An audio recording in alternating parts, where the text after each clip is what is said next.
This is a rotational mobilization of the midfoot and the forefoot.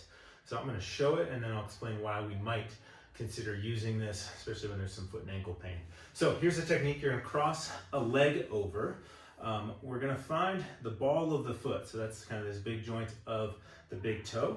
We're going to take, so I'm using my left leg, my same hand, the left hand, I'm going to kind of wrap the C around the ball of the foot and the line of all these toe knuckle joints, the joints with the metatarsals here. So I'm going to grab like this, hand there. I'm going to take the same type of grip and find kind of the middle of the midfoot, where there's a muscle called the anterior tibialis, this big old tendon right here, pretty much where that muscle inserts into the foot, right in the center of the arch. So I got this kind of opposing C grip here and there. Then the mobilization from this is fairly simple. You're going to imagine that you are almost wringing out a towel. So the motion is like this. So my left hand, this top hand, I'm pushing that way. So I'm driving the forefoot into this kind of rotation where the top of the foot is going to start to point slightly to me.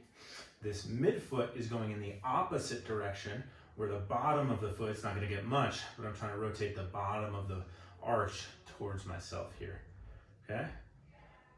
So we're going to just kind of hold here 5-10 seconds, do some small little oscillations. I'm not going quick. Sometimes people get really jerky. So I want to go into this kind of gentle so the muscles can relax, find that end range and maybe just kind of pulse there a little bit, come out of it. You can move this bottom hand, different places towards the heel, a little closer, because there's a bunch of bones in through here. So I'm kind of getting some different angles and kind of working through the foot here. Some folks, you might not notice a big change right away. So with this technique, we're not really looking for anything magical. Often you might stand up and feel similar, but over time, we're going to change how the foot interacts with the ground. So I typically recommend 2-3 minutes, once or twice a day at least. And if you have an activity where you might have foot or ankle pain, let's say running, consider doing this right beforehand to just improve how your foot moves during that activity.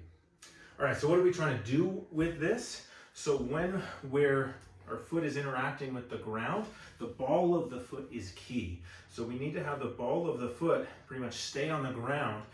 Typically when we walk, run, at some point our foot's going to come to flat, the ball of the foot's on the ground. And then when I come to push off, I need to be able to push off with the ball of foot still on the ground as I come through my stride.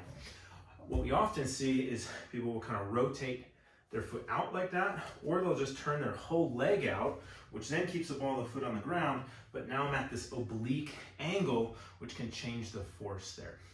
If we track up to the hip, as I come, the foot gets stability with some external rotation of the femur. So the femur can externally rotate, that engages the glute muscles, but we want to be able to do that without the ball of the foot coming up. So the purpose of this mobilization is some folks, especially if they've sprained their ankles or foot and ankle injuries in the past, they'll go to rotate their leg out and the whole foot just comes up.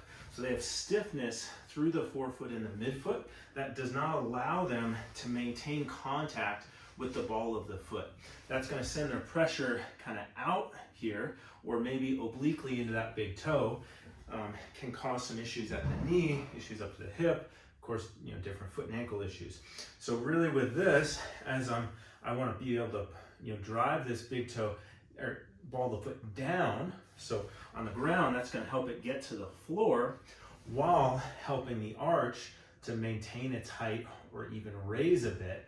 So that's called supination, which leads us to a strong push off without going out or without kind of spinning the foot out there. So this can be really helpful, but it can take some time to see change, particularly if your foot has been a bit stiff or rigid for a long period of time. So if you've been prescribed this, stay consistent with it, and we typically do see change over time, especially when paired with some type of strength activation and control drill, which is typically always given along with this in a physical therapy plan of care.